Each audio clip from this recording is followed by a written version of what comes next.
उत्तराखंड की खबरों को विस्तार से जान लेते हैं। सबसे पहले बात बागेश्वर उपचुनाव की, तो तारीखों का ऐलान हो चुका है। उपचुनाव का नोटिफिकेशन जारी होते ही पूरे जिले में अधिसूचना लागू हो गई। बागेश्वर में 5 सितंबर को वोटिंग होगी, 8 को काउंटिंग होगी, 10 से 17 अगस्त के बीच नामांकन किए जाएंगे और वहीं 21 अगस्त को नाम वापस लेने की तारीख तय की गई है। उत्तराखंड सरकार में कैबिनेट मंत्री चंदन रामदास के निधन से ये सीट खाली हुई। बागेश्वर में करीब 1,18,000 वोटर हैं, जिनमें 2022 के चुनाव में चंदन रामदास तकरीबन 12,000 वोटों से जीते थे। 27 अप्रैल को चंदन रामदास का निधन हुआ था, तब से ही ये सीट खाली है। Last date for making nomination 17 August 2023। Date for scrutiny of nomination 18 August 2023।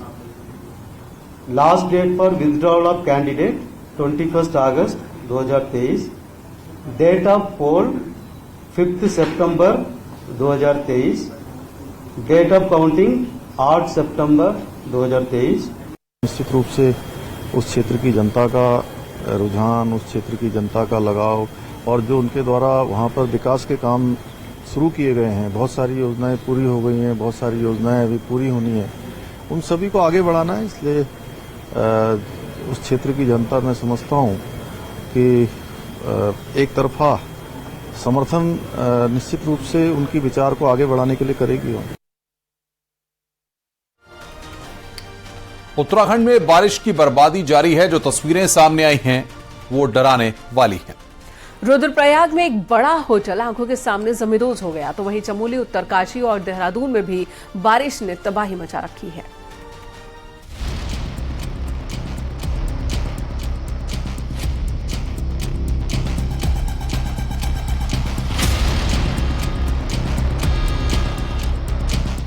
कहीं होटल भरभराकर गिर रहे हैं तो कहीं दुकान, कहीं भूस्खलन हो रहा है तो कहीं नदियों में डराने वाला उफान। उत्तराखंड में ये बारिश की त्रासदी है जिसकी मार पहाड़ों से लेकर मैदान तक पड़ रही है। सबसे पहले रुद्रप्रयाग की दहशत में भर देने वाली तस्वीर देखिए।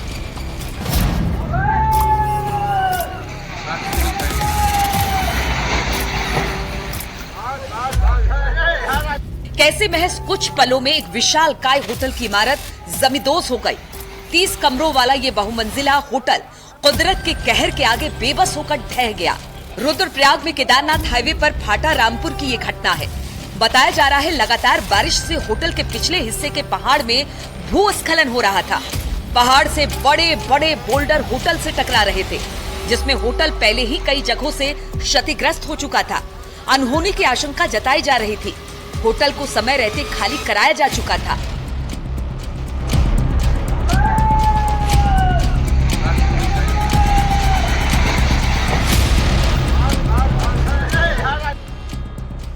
उत्तरकाशी के यमुनोत्री हाईवे की इन तस्वीरों को देखिए। डाबरकोट के पास लैंडस्लाइड का ये मंजर है। चट्टान खिसकने लगी, बड़े बड़े पत्थर नीचे की तरफ गिरने लगे, जिससे वहां पर धुएं का गुब्बार उठने लगा। इलाके में रहने वाले लोग दहशत में आ गए। उत्तरकाशी भूस्खलन के लिहाज से बेहद ही संवेदनशील जोन है। पिछले 3 महीनों में गंगोत्री और यमुनोत्री राष्ट्रीय राजमार्ग में भूस्खलन से 5 लोगों की मौत हो चुकी है।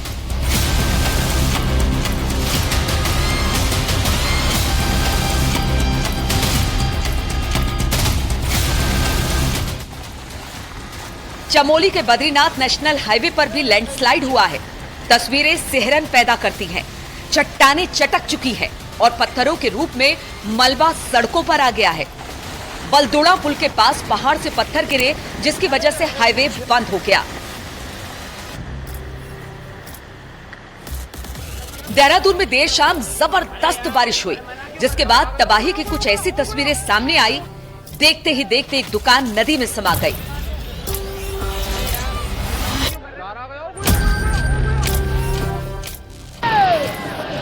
राजीव नगर कंडोरी में रिस्पना नदी में उफान आ गया और लहरों ने दुकान को खुद में समा लिया।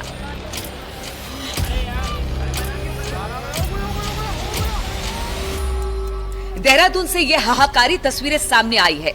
नदियों में ऐसा उफान आया कि जान पर बनाई। प्रेम नगर की टॉन्स नदी के पास पिकनिक मनाना इन दोनों युवकों को भारी पड़ गया। लहरों ने दोनों का रास्ता रोक लिया, जिससे वो लहरों के बीच फंस गए। सूचना मिलने के बाद पुलिस प्रशासन हरकत में आया और दोनों का रेस्क्यू करना शुरू किया। काफी मशक्कत के बाद रस्सी के सहारे दोनों युवकों की जान बचाई जा सकी।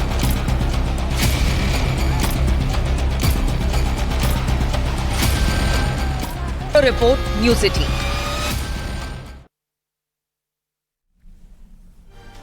उधर देहरादून के सहस्त्रधारा और माल देवता इलाके में सोमवार को हुई बारिश के बाद बादल फटा। ये माना जा रहा है कि वहां जो इतना पानी आया वो बादल फटने की वजह से आया। मौसम विज्ञान केंद्र ने 250 mm से ज्यादा बारिश 3 घंटे में होने के चलते इसकी वजह बादल फटने को बताया है। इसी के साथ मौसम विज्ञान केंद्र ने प्रदेश भर में भी बारिश को लेकर अलर्ट दिया। देखिए, कल शाम में बहुत अच्छा थंडरस्टॉर्म एक्टिविटी जो है जो सहस्त्रधारा और मालदेवता एरिया है उसमें हुई है, और उसमें अगर आप देखेंगे 1 घंटे में करीब जो है 7:45 से लेकर और 7:45 बजे शाम के टाइम जो है वो 10 सेंटीमीटर रेंज जो 100 mm रेंज है वो मिली है। तो ये जैसे कि बोला जाता है कि भाई क्लाउड बर्स्ट जो है 100 mm या ज्यादा रेन है तो उसको एक टर्म लिटरेचर उसमें यूज किया जाता है। तो उस हिसाब से देखकर तो उस तरह की चीजों मिली है, और साथ ही आप देख रहे हैं कि जो जो एक्टिविटी थी वहां खत्म नहीं हुई, आगे भी वो कंटिन्यू करिए। पिथौरागढ़ में बारिश के चलते लैंडस्लाइड जारी है। मुंशियारी तहसील के मतकोट बुना रोड पर भारी लैंडस्लाइड हुआ है। देखिए कैसे भरभराकर पहाड़ी रोड में गिर रही है। ये तस्वीरें भी हम आपको दिखाएंगे। लैंडस्लाइड के चलते ये रोड पूरी तरह से बंद हो गई है। आप इस तस्वीर में देख सकते हैं। सड़क बंद होने से लोगों को खासी दिक्कतों का सामना करना पड़ रहा है। जिले में ऐसे ही लैंडस्लाइड के चलते 20 से अधिक सड़कें बंद पड़ी हुई हैं।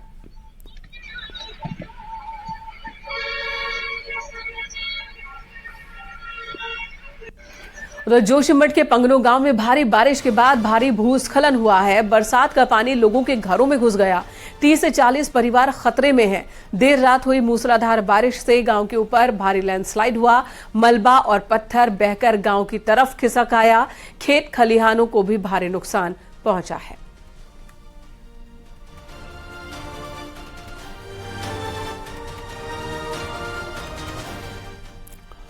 चमोली में बारिश से ग्रामीण इलाकों के साथ साथ शहरी इलाकों में भी भारी नुकसान हुआ है।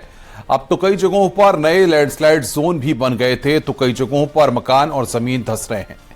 बारिश से सबसे ज्यादा नुकसान जोशीमठ और नंदानगर घाट में हुआ है। यहां पैदल रास्ते क्षतिग्रस्त हो रहे हैं, जिससे लोगों को आने जाने में काफी दिक्कतें हो रही हैं।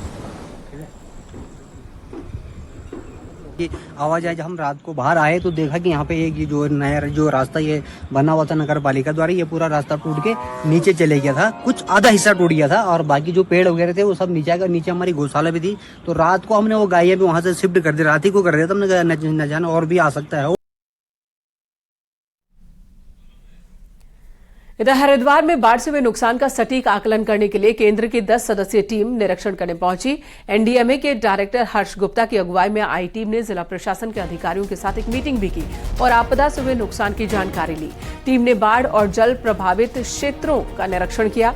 टीम अगले 3 दिन तक हरिद्वार जिले के अलग अलग हिस्सों में जाएगी, फिर एक रिपोर्ट तैयार कर सरकार को सौंपेगी। आपको बता दें, जुलाई में तेज बारिश से हरिद्वार जिले के लक्सर और खानपुर क्षेत्र में बाढ़ आ गई थी, जिसमें करोड़ों की संपत्ति और फसलों को नुकसान पहुंचा था।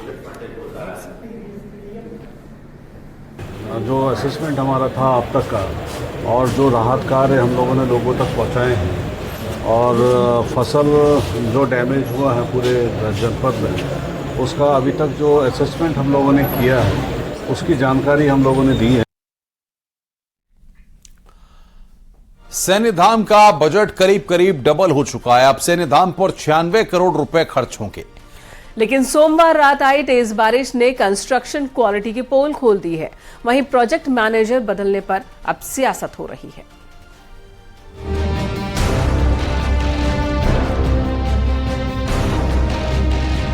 दावा है कि दिसंबर तक देहरादून में सैनिक धाम बनकर तैयार हो जाएगा। मंगलवार को बैठक लेकर मंत्री गणेश जोशी ने साफ कर दिया कि अब बजट 96 करोड़ का होगा, जो पहले करीब 55 करोड़ का था।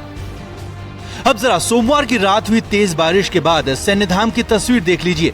सुरक्षा दीवार होने के बावजूद यहाँ लगाए पेड़ उखड़ गए, मिट्टी खिसकी तो पुश्ते के नीचे के पत्थर भी खिसक गए। है। जमीनी विवाद अभी सुलझा भी नहीं कि यहाँ पर जो पेड़ साज सजावट के लिए लगाए गए थे उसमें भी काफी बड़ी लापरवाही देखने को मिल रही है। जो पेड़ लगाए गए थे वो पूरी तरह से टूट गए हैं, बिखर गए हैं, सूखने शुरू हो गए हैं, लेकिन इनका कोई रखरखाव यहाँ पर नहीं है। अब सवाल है कि जिस सैन्य धाम पर करोड़ों रुपए सैनिक कल्याण विभाग खर्च कर रहा है, क्या वहाँ की दीवार और पुश्ते इतने मजबूत नहीं होनी चाहिए कि कम से कम पेड़ तो बच सकें?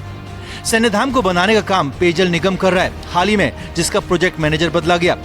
अब इस हाल पर सैनिक कल्याण मंत्री गणेश जोशी का जवाब भी सुनिए और कांग्रेस का सवाल भी। इसको उस एंगल से नहीं लेना चाहिए।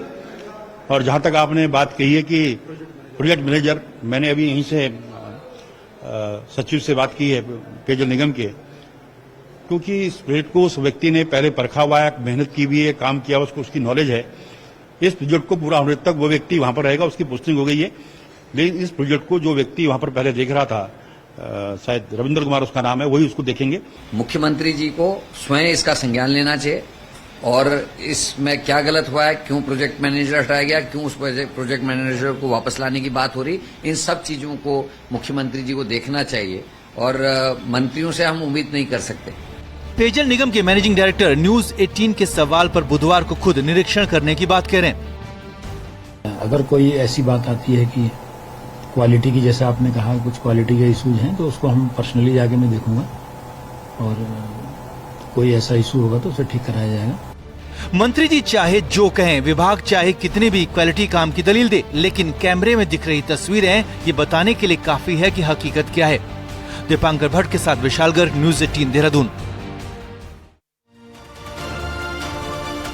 हरिद्वार के लक्सर में पुलिस की हिरासत से चोरी का एक आरोपी फरार हो गया। कोर्ट में पेशी के दौरान सिपाहियों को चकमा देकर वो भाग निकला। आरोपी की तलाश में पुलिस जुटी हुई है, वहीं अधिकारियों ने इस मामले में चुप्पी साध ली है।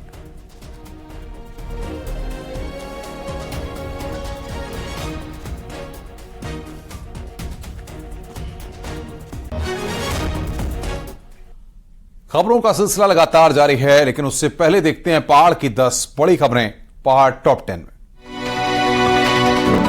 अल्मोड़ा में जिला विकास प्राधिकरण को समाप्त करने की मांग लेकर धरना जारी है। पिछले 6 सालों से संघर्ष समिति धरना दे रही। उत्तराखंड बीजेपी के कार्यकर्ता 15 अगस्त के दिन चीन और नेपाल सीमा से सटे ऐसे गांव में जाएंगे जिन्हें सरकार ने वाइब्रेंट विलेज घोषित किया है।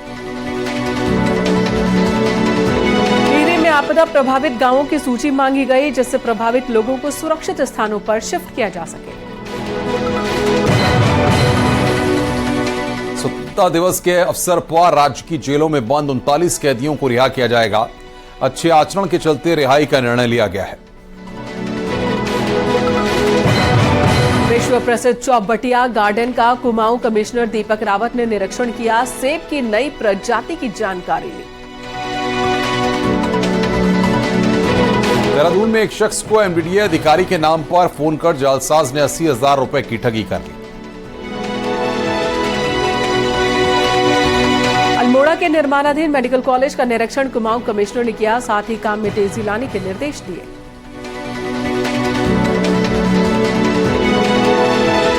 विकासनगर में चेकिंग के दौरान एक महिला को 140 ग्राम चरस के साथ गिरफ्तार किया गया, जिसे जेल भेज दिया गया। हल्द्वानी में देर शाम जबरदस्त बारिश हुई, जिसमें कालाढूंगी रोड पर काफी पानी भर गया। कई सड़कों पर पानी भरा रहा, जिससे लोगों को दिक्कत। देहरादून में मंत्री गणेश जोशी ने सैन्य कल्याण विभाग की समीक्षा बैठक की, जिसमें कई समस्याओं का मौके पर ही समाधान किया गया।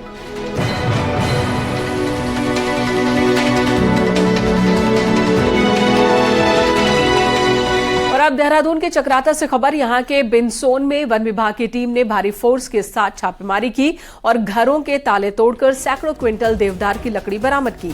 वन विभाग ने लकड़ी को अपने कब्जे में ले लिया। डीएफओ कल्याणी ने बताया कि सभी रास्तों पर नाकाबंदी कर दी गई और शक के आधार पर बंद पड़े मकानों के ताले तोड़े गए और लकड़ी को कब्जे में लिया गया। आपको बता दें, वन विभाग की छापेमारी की सूचना के बाद लोग अपने अपने घरों से गायब हो गए।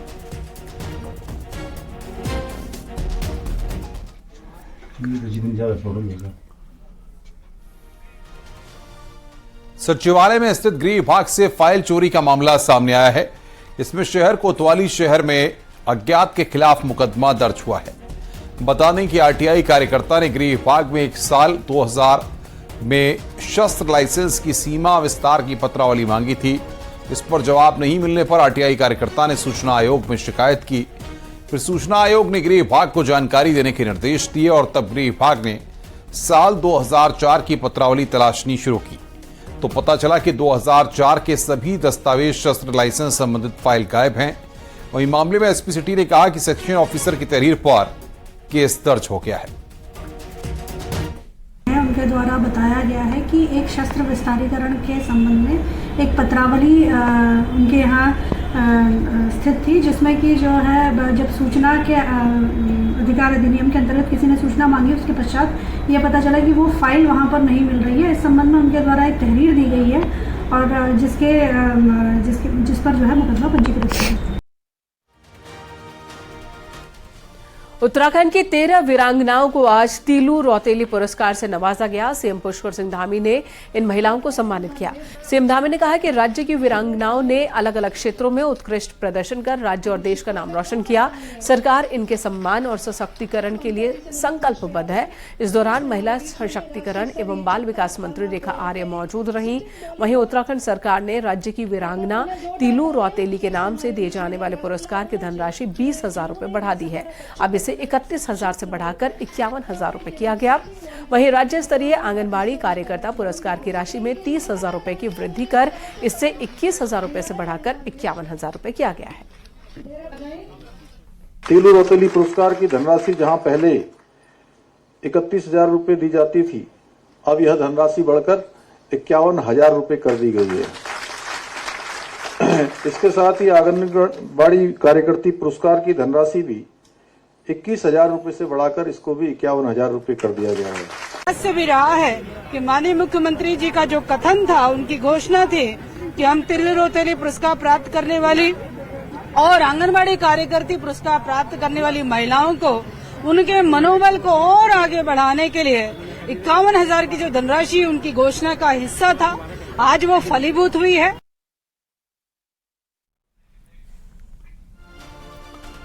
आज तीलू रौतेली अवार्ड मिलने वालों में नीलिमा राय और गरिमा जोशी भी शामिल रहीं। अंतर्राष्ट्रीय पैरा खिलाड़ी नीलिमा की 14 साल में शादी हो गई, 16 साल की उम्र में मां बन गई। उधम सिंह नगर की नीलिमा को पति का साथ मिला।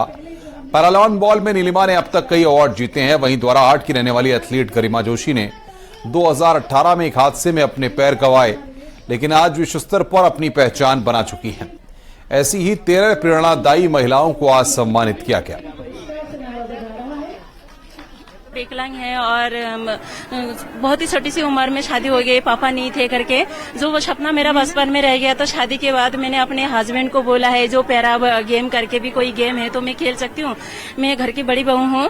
फिर भी मेरे हस्बैंड ने, मेरे परिवार ससुर वालों ने बोला है हाँ तुम अच्छा कर रहे हो तो अब खेल सकते हो। तो और एक्सीडेंट के एक हादसे ने मेरी जो लाइफ है वो मेरी जो होल लाइफ है वो व्हील चेयर पे आ गई। तो उसके बाद जो मेरी फैमिली का मोटिवेशन रहा और जिस तरीके से उन्होंने मुझे इतना पावरफुल बनाया, आज मैं एक इंटरनेशनल पैरा एथलीट हूँ, जैवलिन थ्रो, डिस्कस थ्रो की, और अभी मैंने एशियन गेम्स के लिए भी क्वालिफाई किया जो कि हैंगोस चाइना में होना अक्टूबर में। तो मैं बहुत खुश हूँ। उधर नैनीताल के उखलकांडा के 800 से ज्यादा ग्रामीणों के श्रम कार्ड रिन्यूअल नहीं होने पर हाईकोर्ट ने कड़ा रुख अख्तियार किया। चीफ जस्टिस कोर्ट ने जनहित याचिका पर सुनवाई करते हुए तत्काल पोर्टल खोलने के आदेश दिए। साथ ही अदालत ने कहा कि जो भी इसके लिए दोषी अधिकारी हैं, उनका नाम और पद शपथ पत्र में दाखिल किया जाए। कोर्ट ने सरकार समेत अधिकारियों को नोटिस जारी कर जवाब मांगा है। उखलकांडा में 800 से ज्यादा लोग हैं जिनका श्रम कार्ड 2017 में बना था। 2020 में ये श्रम कार्ड की अवधि खत्म हो गई, लेकिन बताया गया कि पोर्टल बंद होने की वजह से कार्ड का नवीनीकरण नहीं हो पाया। गांव वालों को कई योजनाओं का लाभ नहीं मिल पा रहा है इसी वजह से। लेके समस्या थे, ग्रामीण है उखलकांडा ब्लॉक के। अभी हमारे पास जो रिकॉर्ड है लगभग 800,000 लोगों का है, लेकिन इसके अलावा और भी हैं जिनका एफिडेविट्स जो फाइल कर रखा है। इनका जो मेन मुद्दा है कि ये है कि एक सरकार की योजना थी लेबर कार्ड को लेकर, तो उससे पहले इन लोगों ने जो श्रम कार्यालय है हल्द्वानी, इनको अपने रेन्यूअल के लिए दिया था, पर उनका क्या था, पोर्टल जो साइट है वो बंद थी। लीसा, शिलाजीत, कीड़ा जड़ी, चीड़, गुलिया और अन्य जड़ी बूटियों के चुगान के लिए अब ग्रामीणों को वन विभाग की मंजूरी नहीं लेनी होगी। बल्कि अब ये अधिकार वन पंचायतों के पास आ जाएंगे। सरकार जल्द ही वन पंचायतों को ऐसे कई अधिकार देने जा रही है।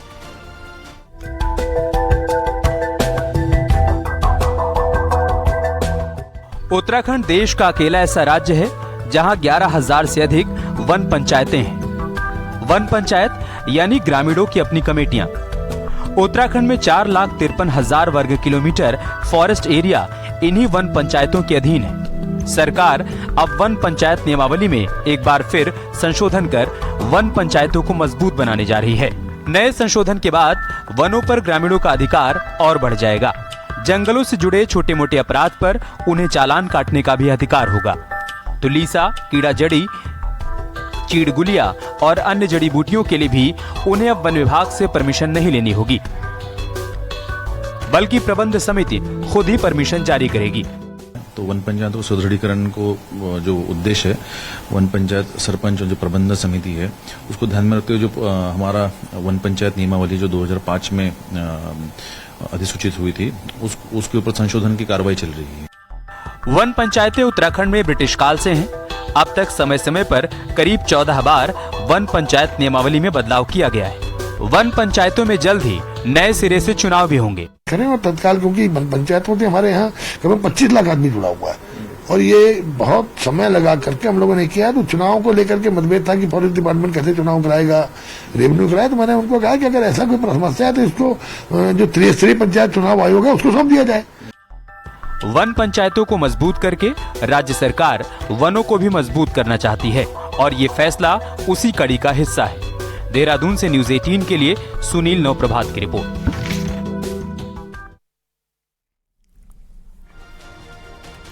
और यहां रुकेंगे एक और ब्रेक के लिए। ब्रेक के बाद खबरों का सिलसिला लगातार जारी है।